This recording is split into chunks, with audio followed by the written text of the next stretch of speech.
Welcome back to Hypergrowth Investing, a weekly podcast that picks the brain of investment analyst Luke Lango. Each week, Luke and I will take an in-depth look at trending tech and investment innovations. Electric vehicles, cryptocurrency, the Metaverse, nothing is off limits in this new, innovative podcast. We go up every Wednesday on YouTube, Spotify, Apple, Google, wherever you choose to listen to your favorite podcast. So make sure to hit subscribe to get Hypergrowth Investing as soon as it goes up. If you're finding us for the first time, I'm Aaron Davis, educator and lifelong learner, looking to pick the brain of one of the smartest investment analysts I know, Luke Lango. Luke, how you doing today? Well, Aaron, every time we talk, man, it's a bloodbath on the street, and that's exactly what we got today. So a good day is not defined by an up market, but bad markets certainly make it tough to have a good day. It's definitely been what people are calling the like a cold winter for investments right now. Yeah, it's off at the Fed. It's all about slowing economy. Things are very shaky right now, and we expect volatility to persist for probably the next few months. There's hope that the Fed will calm markets tomorrow, Wednesday, at the press conference with Jay Powell and the statement after their two-day meeting. We don't think they're really going to calm markets in a meaningful way. We hope they do. We really hope they do. That'd be fantastic, but we don't think they will. And if they don't, you're going to continue to get volatility here for probably the next few months until they hike rates in March. So brace for impact because it could get choppy. Gotcha. Well, and again, this has been a theme, I think, since we've started this, and we definitely started this podcast with, a lot of the trends going down. Everything's starting to crash. And again, those smaller tech stocks seems to be the one that are taking the bigger hit. Before we kind of go into those, though, can you kind of give us a broad look at, what causes these dips and rises? I know, we talk about the macro view from inflation, the Fed, but these are trends. There's a reason why they're called trends, right?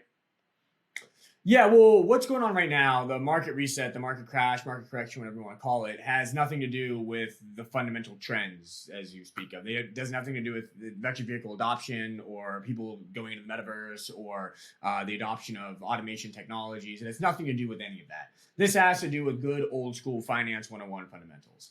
And what those fundamentals are is if you take a stock price, the stock price equals the earnings per share of that company multiplied by the price to earnings multiple that investors are willing to pay for those earnings. So EPS times PE equals stock price. That's a very simple way of looking at things and an accurate way of looking at things. What's happening here in 2022 is that the PE multiple, that side of the equation, is moving lower because it has to move lower.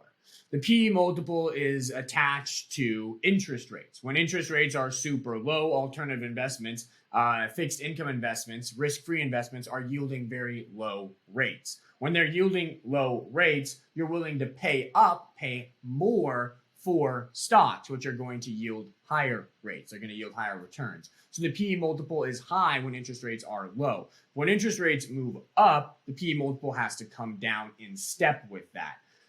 Interest rates are going to move higher in 2022. The Fed is projecting 3 rate hikes. Goldman Sachs has penciled in 4 rate hikes. Treasury yields are moving higher. Interest rates are going to go up. The price to earnings multiple on the stock market is not fully yet priced for that move up in interest rates. So multiples have to come down. So that's one side of the equation, very well known.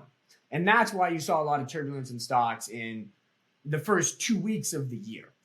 Now, the crash really accelerated over the last week and a half because there was hope that despite this PE multiple compression, earnings per share in 2022 were going to grow enough to offset the PE multiple come down, right? PE multiple comes down, EPS goes up, stock price can continue to go up if the EPS growth is more than the PE multiple decline. Makes sense. But early results of the Q4 earnings season, they've been great. Don't get me wrong. Everyone's beating. There's good growth. Yeah, earnings are up right now. Yeah, earnings are up. But you have to understand, earnings have to go up enough to offset the PE multiple compression, right? It's not just like earnings can go up and stocks are going to go up. earnings have to go up by more than what the PE multiple is coming down. And the early results of earnings season are not very inspiring. They're good, but not great. And good is not enough to offset PE multiple compression. You need great. We're not getting great right now. So now people are freaking out. They're like, oh my God, looking at 2022, multiples are going to come down, and EPS growth is not going to be enough to offset that. So stocks are going to go lower. So And so that's how much the thing that people are digesting right now. So and again, you bring up a point where you're saying that people are freaking out. How much of this crash, quote unquote, are people freaking out versus the actual reality of the numbers that you're describing? Well, the actual reality of the numbers I'm describing is that the market's way overvalued. Okay. If you really talk about where PE multiples were back in 2016, 17, 18 during the last rate hike cycle, you're talking 17 times, 18 times forward earnings, maybe 19 times forward earnings. We're at like 21, 22 right now on the S&P 500. So multiples have to come down quite a bit, and EPS growth is not going to be that robust in 2022 because the economy is slowing, right? Consumer demand is going to fall flat in 2022. We've talked about this before. We're of the belief that everybody spent a ton of money in 2021. Savings are down. Consumers are not going to spend that much here in 2022.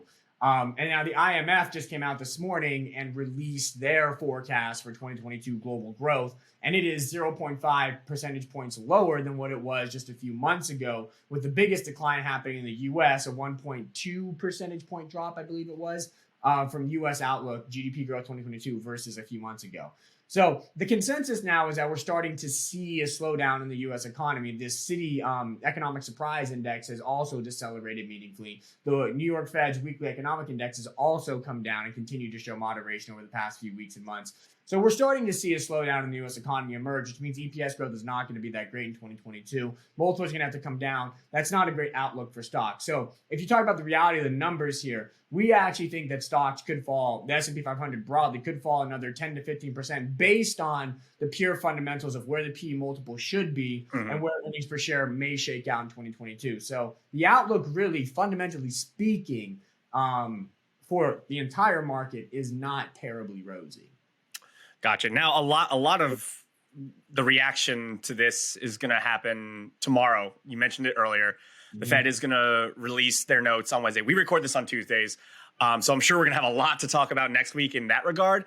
But what are you looking for from the release of these notes that are going to be coming out tomorrow? Well, you want to see a slightly dovish tone from Powell and company. You want them to not be so dead set on hiking rates to rein in inflation. I think the stock market at the very least, is screaming to them, yo, chill out. Like, you're shooting behind the duck. Like, you should have hiked rates in the middle of 2021 when the economy was red hot and inflation was red hot and accelerating. That's when you should have been hiking rates. But now you're talking about aggressive rate hikes 6 months later. And guess what? Inflation pressures are decelerating. The economy is slowing. Companies are saying 2022 is probably going to be a slower year. Consumer demand is waiting. Consumer confidence is low. Why are you hiking rates aggressively into that environment? If you overstep here, we're going to get a real slowdown in the back half of 2022. So the market's trying to send a message to the Fed that says, hey, chill out, chill out, chill out. What the market wants to hear is the Fed has heard that message, and Powell, it's going to be less about the statement and more about the press conference with Powell. You're going to want to see Powell kind of sound this like, we're going to continue to listen to the data. We're going to let the data inform our decisions. We're not dead set on multiple rate hikes this year. Instead, we're going to just continue to monitor the economy and we'll hike rates if necessary. La-di-da-la-di-do. That's what you want to see. Will he deliver that? I don't know. It's a big wild card. Powell has a history of not wanting to be the bad guy. When Trump was calling him the bad guy back in 2018, he's saying the economy's slowing, the economy's slowing, the economy's slowing, and it's all because of you. You're hiking rates, Mr. Powell, and you shouldn't be hiking rates. Powell stopped being the bad guy and all of a sudden cut rates, and the economy really started to fire on all cylinders.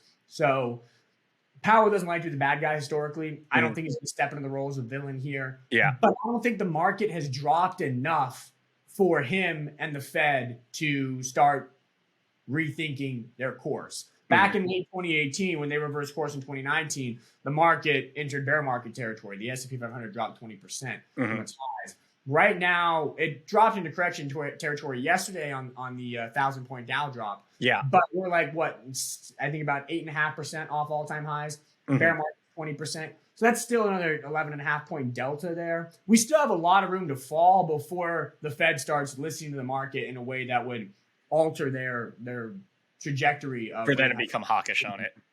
For them to become dovish. Right now, they're Dovish. hawkish. We want to see them get dovish. So Gotcha. that's where I stand. But I think eventually we're going to get to that point. But to get to that point, you know, a lot of bad stuff has to happen. And by bad stuff, earnings have to be weak. Stocks have to go lower. The economy has to slow. The Fed has to start getting all this data, and then they'll adjust policy, and then they'll be dovish, and then we'll be ready for a big rally. I think that's what's going to happen. But we have to get there. And to get there, it's going to be 2 months of craziness. So like I said at the top of this call, brace for impact. Brace for impact. Okay. All right. Well, shifting gears a little bit, and again, kind of maybe a little bit away from the, you know, we've talked about the market going on a downward trend. We've talked about, you know, cryptos are in the same way right now. Yet there still seems to be this conversation about, you know, other sectors that seem to be on the tip of everybody's tongue. And again, we've talked about it before, but the Metaverse is one of those topics that, you know, what does the state of that look like right now, especially within the crypto sector? Because again, I know we talked about before, we have the idea of gamification, and that does seem to be the targeted way that the Metaverse is playing right now. You have these cryptos that are tied to these online Metaverse games. Are there different layers to this moving forward, or is gamification going to be, you know, this short to long-term trend that we're going to see with the Metaverse? Well, let me be abundantly clear and just say that the fundamental adoption trends underlying emerging technologies, everything from the Metaverse to electric vehicles to autonomous driving to automation, those trends remain exceptionally robust, favorable, and strong. Nothing has changed about that over the past 2, 3, 4, 5 years, or 2, 3, 4, 5 months. Nothing's changed. All that's changed is what we just talked about. More finance 101, resetting valuation, talking about blah, blah, blah, blah, blah. With respect to the Metaverse, we continue to believe Metaverse is going to be a big year. We're going to have a big year in 2022. As far as gamification of the Metaverse is concerned, everybody, again, is really focused in on the gaming aspect of it. But the Metaverse, I mean, you're looking at one tree in the forest. The forest here is productivity. The forest here is digital factories. The forest here is Metaverse shopping, augmented reality shopping. The forest here is Metaverse advertising, augmented reality advertising. That's the Metaverse dating. This is the forest that we're talking about. So to focus in on the gaming niche, I think misses the big picture. And there will be big winners in the gaming niche, but you have to zoom out and look at all the other things that are happening. And that's where the big opportunities are going to be in the Metaverse over the next 5 to 10 years. So what examples are you seeing in those sectors then? Because again, and the way that I'm being presented with the Metaverse from my day-to-day interactions is, again, you hear about, you know, the Sandbox, Axie Infinity, Mana. Those are the coins that people seem to be talking about. So you hear about those. Yeah. But do you have any interaction with Decentraland on a daily basis? Like, are you playing in Decentraland right now? No, I'm not. I'm right now. No. Have you ever used Engine or Axie Infinity? I have not. No. So you hear about those, on a day-to-day basis, but you're not using those on a day-to-day basis. Disconnect, not a good disconnect. What are you actually using on a day-to-day? You ever shop for a home? Yes. Yeah. Redfin.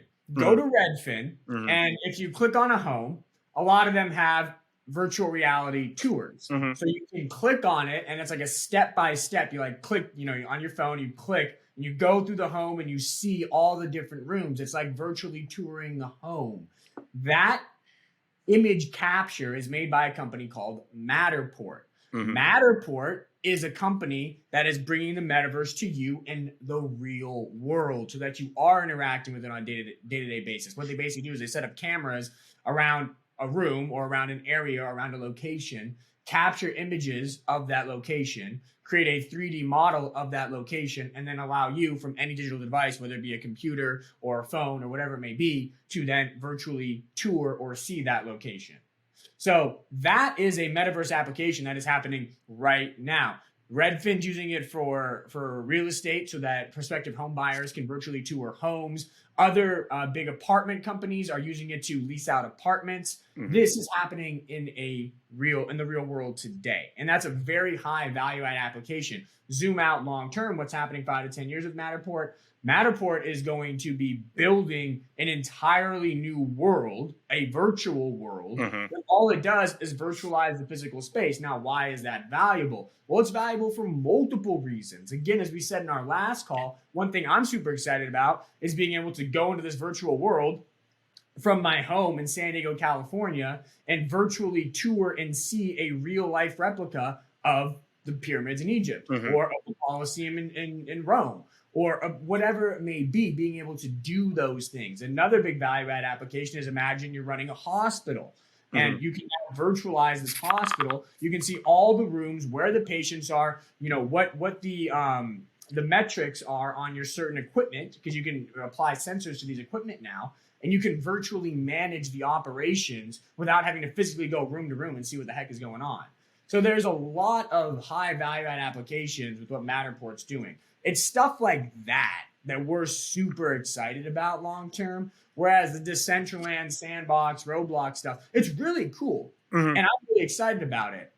But there's so much hype there, it doesn't feel like that's the real big opportunity. So why is, again, just to take it back again to my earlier question, why is that hype what we're hearing about in the metaverse versus, again, a company like Redfin that's using this technology that's going to be what you're saying, the foundation for a true metaverse experience? Why are we hearing more about those gamification coins and those and not the technology that you're talking about?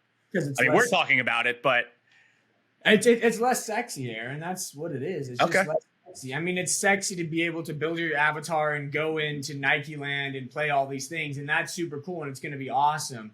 But I think the big value add, again, is in industrial applications and commercial applications, which you and I won't really see all that much. Like at scale, those metaverse applications that, Boeing's building a digital factory, Honeywell's building digital factories, gets built digital factories. We're not going to see that. We're not going to realize the benefits of that. As consumers, we may get cheaper products and better services, mm-hmm. but we're not going to be hands-on optimizing operations on the back end. So maybe that's part of the reason why it's going on. Another reason, like I said, is it's less sexy.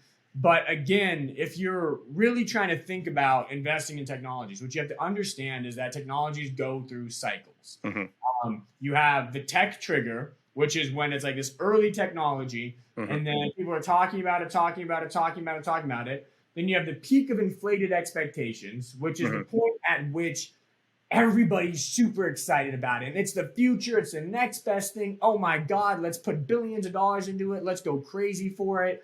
And then all of a sudden, there's 0% chance you can live up to those expectations. So then you get this decline into the trough of disillusionment, is what it's called.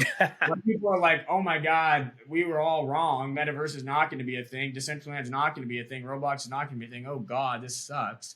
And then you hit this point where it's like, wait, they are going to be things, but we just overhyped them in the beginning. Mm-hmm. And they're still going to have value add and still be great and still be wonderful. And then you get that kind of secular long-term growth into perpetuity. Mm-hmm. So right now, I would say that industrial applications and commercial applications in the metaverse are kind of in this tech trigger point. Mm-hmm. Whereas the actual gaming of the metaverse may be near or at the inflated expectations. Mm-hmm. Meaning that what comes next could be a resetting of those expectations, at which point you're going to get some massively amazing buying opportunities for this secular growth trajectory. Because the time you want to buy things are either at the tech trigger mm-hmm. or at the trial of disillusionment. Okay. Buying with inflated expectations works only if you have a 5 to 10 year window, which you should, mm-hmm. but you're going to have to weather some near-term pain. And that's what we're seeing in the stock market. That's what we're seeing in the crypto markets. We're seeing that right now. We're kind of coming off this peak of inflated expectations with a lot of technologies, hitting this trial of disillusionment. Everybody questioning whether or not they are the future. They are the future, rest assured. Great time to buy for this secular growth trajectory that's more stable, less volatile over the next 5 to 10 years. So. Well, speaking of future technologies, and again, probably one of the foundations of what the metaverse will be existing on, Web3. It's, when we talk about the internet as it exists now, we have a few iterations. We have, Web 1, which was basically just the beginnings of the internet, where you could go to a page and you could consume information, and that was about it. We talk about Web 2.0, and it's the kind of a little bit as we know it today, the introduction of social media, the introduction of interacting with each other, being able to change information. And now we have this thing called Web 3. I'm a little bit familiar with it, but I would like to hear your take on it first before I give my 2 cents. What do you see Web 3 as we begin this hypothetical transition from Web 2 to Web 3? Yeah, so Web 3 is just like the decentralized web. A lot of people think of it as building the internet on top of blockchain platforms, whether that be layer ones like Cardano, Ethereum, or whether that be like decentralized cloud compute, or even something as simple as like what DigitalOcean's doing, which is creating cloud compute for smaller businesses and kind of decentralizing the Amazon Web Service model, democratizing that rather. So there's a lot of ways to look at Web 3. Is it the future? Yes. Is it being overhyped? Absolutely. Why is it being overhyped? Well, because it's going to happen. Mm-hmm. The value creation is real, but the valuations of Web3 type things already price in a lot of that value creation, right? It's kind of like the 5G thing. 5G was this massive thing in 2017, 2018. It was like, it's going to be huge. It's going to be amazing. It's going to be world changing, and it will be without a doubt. But the real value creation wasn't in AT&T and Verizon and the telcos that were building 5G networks. Terrible investments. The real value creation is in buying companies that are creating applications and services enabled by enhanced 5G connectivity. Right. You don't want to buy the infrastructure companies that are just basically overhauling their existing infrastructure, because there's no new creation there. It's just getting rid of old and putting in new. And they were the owners of the old, and now they're the owners of the new. So the net change for them is not significant.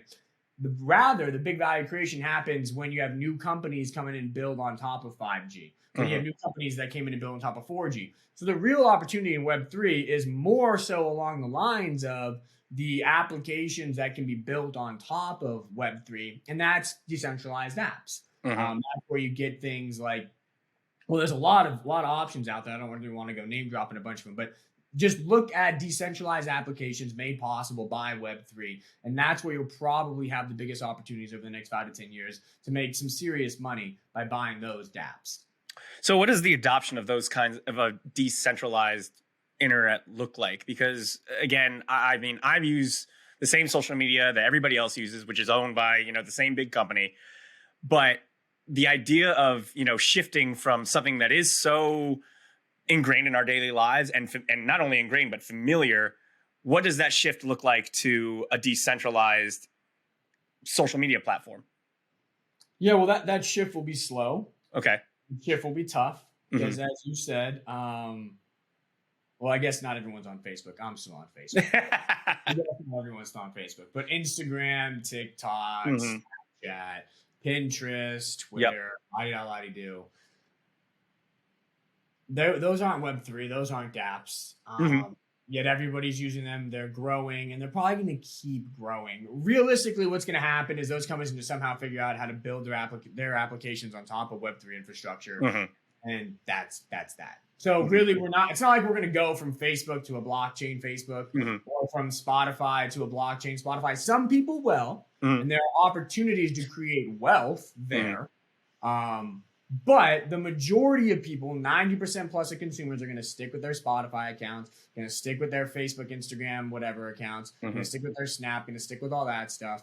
And those companies then are just going to architect a way to build their applications on top of Web3 infrastructure. So that's why we think maybe there's a bit of overhyping here. Because it's not like this down with the old and with the new. It's just the old is going to adjust to the new. And from a consumer facing perspective, you're not really going to notice much of a difference. The adoption is going to happen on the back end. Mm-hmm. So, I mean, I think you're definitely in the mindset of somewhere in between this, Web3 is the next big thing, and people who are saying that, it's not going to be a thing at all. Why do you think people, Elon Musk had that quote about Web3, it's not going to be a thing. Yep. Why is it just, is that just business for him, business as usual to try to, maintain that sense of centralized internet versus, or is it just, he just doesn't have that vision for what Web3 is? If you're asking me to explain what's going on in Elon Musk's head, I cannot do that. Elon Musk has plenty of opinions on plenty of things. He's an individual than me, and I cannot dissect each one of those things. I think that, well, for people who don't think that Web3 is going to be the next iteration, what would you say to those people? Decentralization is a movement that is very powerful, and it's not in the sense that, down with the centralized government. It's more in the sense of like, let's just create things that are cheaper, that are faster, that are freer, that are fairer. Like, let's create those things because that's what decentralization allows. And that's the way that people are going to move. And in the long run, if you look at, the course of human history, products and services that make things cheaper, faster, freer, and fairer for humans always win out. Always. Regardless of if they're decentralized, centralized, la-di-da-di-do, la-di-da-di, this doesn't matter. Do those four things and you're going to win. A lot of decentralized applications, a lot of decentralized infrastructure, a lot of that stuff really hammers in those four value props of being cheaper, being fair, being faster, being freer. And if they do that successfully and continue to execute in the way that we believe they can, then that's the way the world shifts. So I don't think that you can write it off as some hocus pocus, but I also don't think blow it up as the next big thing, because the reality is the big techs of the world have tens of billions of dollars, the smartest engineers, and the best talent pipelines to go ahead and adapt their infrastructures to Web3. And when they do that, it's going to be tough for others to compete. So one of the biggest examples of decentralization right now, obviously, and a way that seems a sector that's not really taking a big hit right now is definitely NFTs. But I think one of the things that people are wondering, and maybe you can kind of clarify that, is how does somebody actually make money in the NFT space? Because you're hearing these big numbers being thrown around of people going to these auctions and spending exorbitant amounts of money on as we've talked about how NFTs work before, they're getting the token that says that they own it, and it's, again, non-fungible.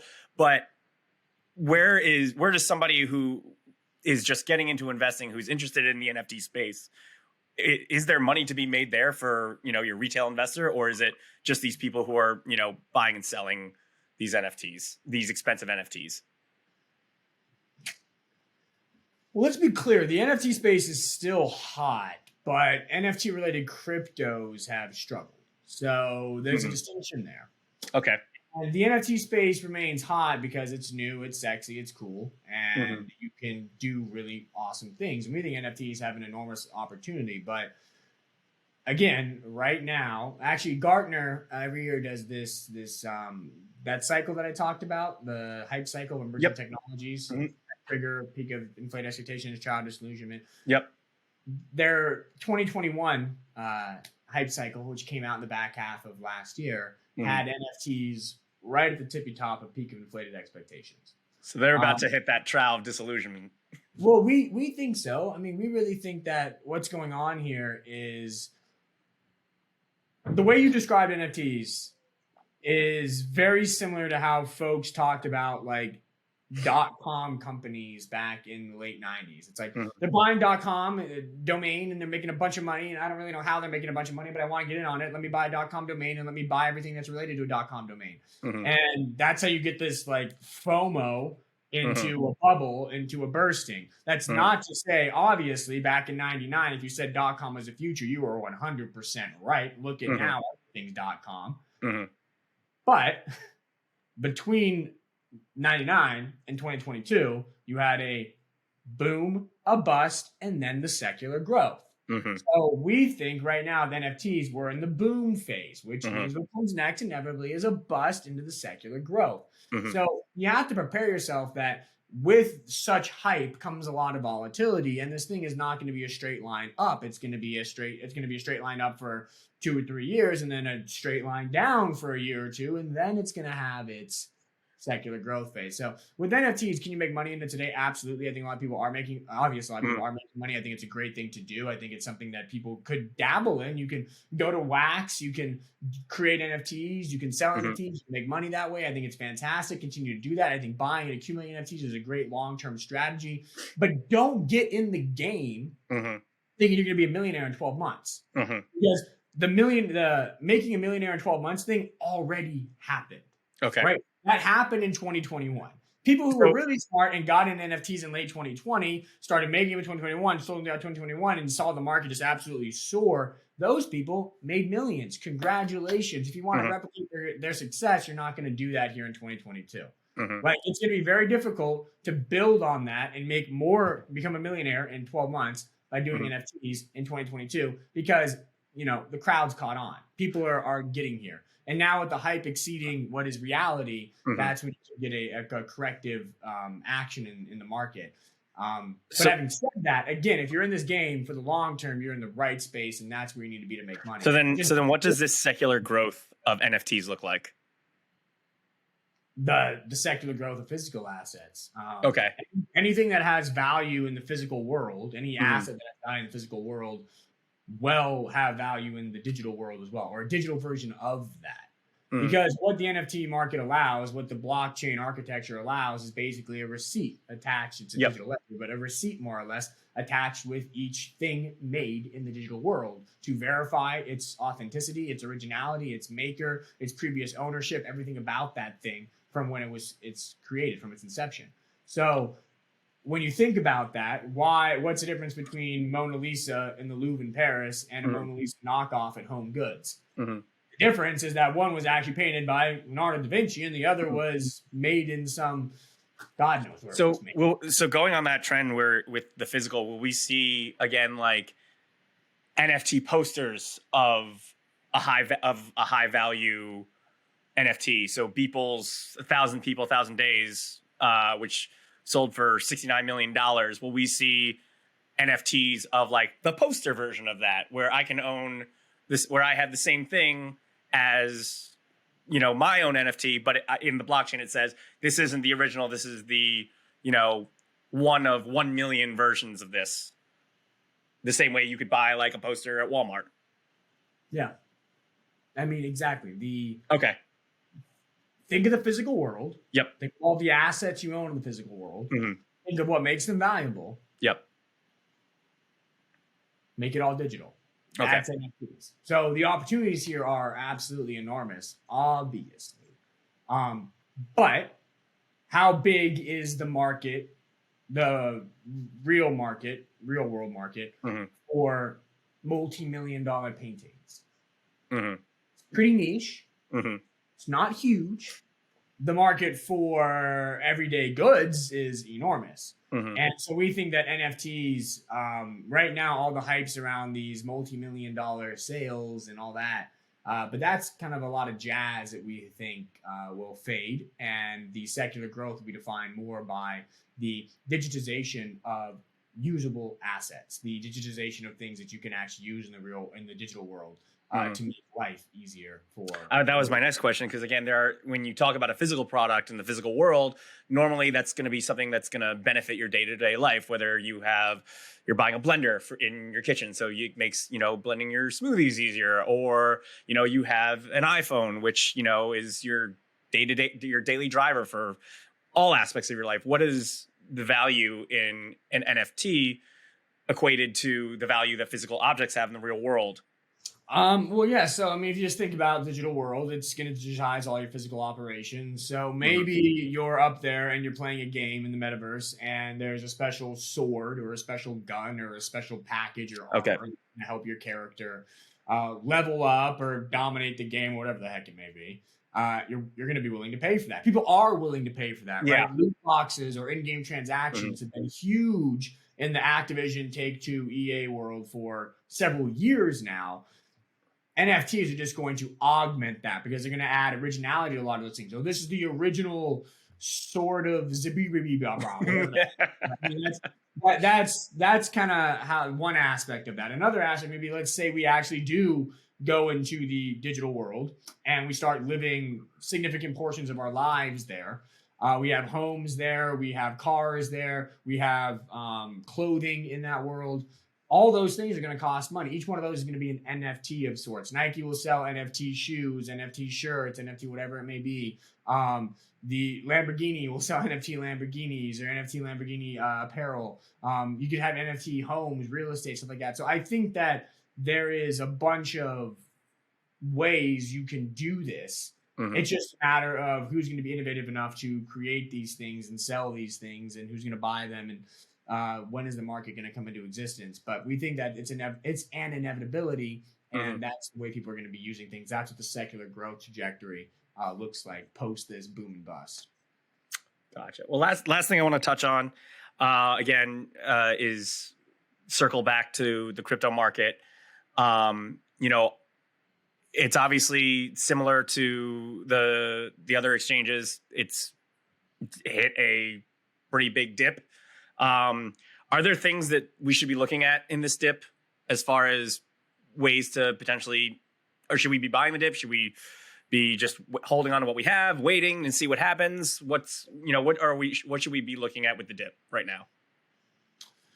As far as the crypto markets are concerned, I would say probably the best way to play it is by cost averaging into layer ones. I think what you want to do right now is it's a flight to quality. We believe 2022 is going to be a year of, we call it the crypto chasm, a division between the haves and the have-nots in the crypto world. There's a lot of hype and froth. That's going to get destroyed. There's a lot of solid fundamentals. Those things are going to boom. We think there's going to be a big division. You want to be on the right side of that division. What's on the right side of that? What is on the right side of that division? High quality layer ones, Cardano, Ethereum, Solana. We think recent crashes and names like that represent very solid buying opportunities. We're looking at crypto infrastructure plays, Oracle tokens, maybe layer 2 scaling solutions. We think that there are some good opportunities in those coins that are developing the necessary infrastructure upon which the blockchain economy will be built. That's where you should play defense in this market. That's where there's opportunities. The rest of the market, pretty hit or miss right now. You have to find really high quality projects in order to really have faith in them. But we think that in the layer 1, layer 2 scaling, that type of world, that's a good place to play defense right now. There's a lot of wild theories kind of being bounced around. Like, this is the end of cryptocurrency. And again, I don't think that that's anywhere close to accurate, but there are a lot of theories of why the market's kind of where it is right now. And again, I think that it's safe to say you're very pragmatic. You look at the data, you're looking at the trends, but do any of these kind of have you heard any of these crazy theories that are going on right now? And if so, do any of them hold any kind of water? Aaron, enlighten me. I read theories all the time, but I'd love to know what you're hearing.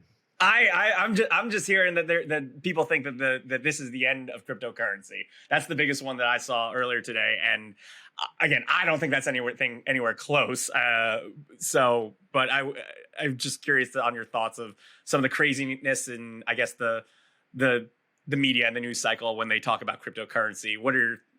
Does it just frustrate you sometimes when you hear this stuff?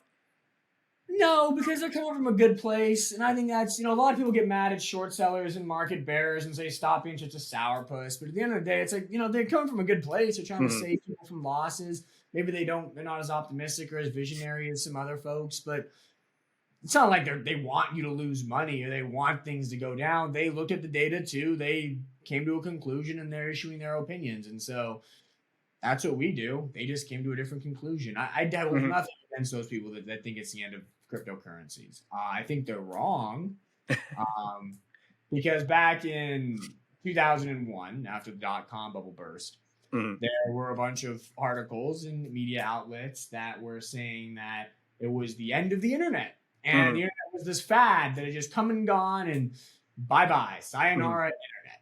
Obviously, that's completely wrong. The rules of life over the next 20 years. Cryptos are going to undergo a similar thing, right? So the fact that you're seeing bears come out of the woodwork and say, end of cryptos, it's going to zero type situation here in 2022 makes a lot of sense. History repeats itself. History is repeating itself right now. What that means, I do believe, is that cryptos can be due for some serious near-term weakness. I don't think that will happen. If it does happen, I wouldn't be surprised at all. The fact of the matter, though, is that you can't be, and this is what I really want to emphasize to people, is people got burned in the dot-com bubble. Yeah. Because you were going in there to buy a stock and get filthy rich in 12 months or less. Because people were doing that. That was possible. People were buying stocks at $5 that went to 120 in 12 months. Like, people were becoming millionaires overnight. So the more people were successful with that, the more people jumped into it with that objective. I am buying into this with the objective of becoming filthy rich in 12 months. And when that didn't happen, they freaked out, they sold, and they've said the internet is dead. The people who made a bunch of money, though, were the ones who went into the internet boom, the dot-com boom in the late 90s, and said, I'm buying this because I think it's going to generate enormous value over the next 20 years and rewrite the rules of life. Amazon, Netflix, Google, right? Like, those were names that did go on to change the world. And the people who bought them, held them, stuck with them, made lots and lots and lots and lots and lots of money. A lot more of the folks who went in there thinking they were going to become millionaires in 12 months. Same things with cryptos. If you're going into the market right now thinking you're going to become a millionaire in 12 months, I think it is highly misguided. I don't think you can go into the crypto markets right now with the Fed hiking rates on the horizon, with liquidity leaving the market, with risk appetites plunging, thinking you're going to become an overnight millionaire by picking some meme coins that are going to go 10,000% in 12 months. Those days are numbered, they're over. But if you come into the crypto markets understanding I'm going to buy a high quality asset, I'm willing to live with the volatility, I'm willing to take a 50% drop, I'm willing to take that haircut, on the idea that over the next 10 to 15 years, this crypto, this blockchain project, this DApp, whatever it is, has the opportunity to rewrite the rules of the economy, to restructure the way consumers do things, and in the process will make me 1,000% plus returns. If that's your objective, then you're going to be very successful in the crypto markets. So success here should be defined by the way you come into the markets. You come into it looking to be an overnight millionaire, you're not going to be successful. You come into it thinking, hey, I can generate generational wealth through compounding, through the powers of compounding gains over the next several years, then that's how you're going to be successful. And that's the attitude I want people to adopt right now amid this crypto crash. Long-term mindset. Long-term mindset. Long-term mindset. You cannot think short-term. Well, Luke, this has been another amazing conversation as always. Again, I'm sure our listeners have gotten as much out of this as I have. Any last words this week before we wrap? Not that I can think of, Aaron. I mean, I just, people got to embrace, got market volatility. It's going to be choppy. What we're witnessing right now across stocks and cryptos, mostly stocks, it was a rolling bear market. The bear market started to show signs actually in 2021, despite 2021 being a blockbuster year for the major indices, the NASDAQ, the S&P 500, and the Dow Jones. I think I read the stats yesterday, around 40% of stocks are actually down over the past 6 months because what was carrying the indices higher in 2021 was large cap strength, but small cap, mid caps were getting destroyed. They were struggling throughout 2021. Now what you're seeing is that weakness roll. It's rolling into everything else. And now the major indices are coming down.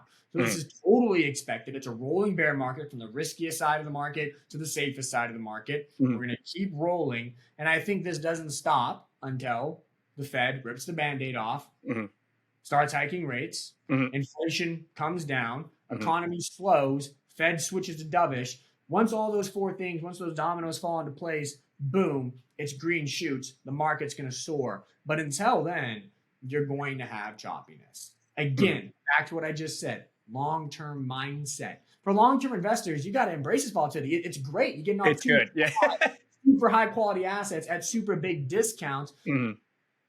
you just got to live through a little volatility. And what is a 10, 20%, even a 50% drop if you're aiming to make 100, 200, 300, 400, 500% over the next few years? It's nothing. It's something you should embrace and welcome.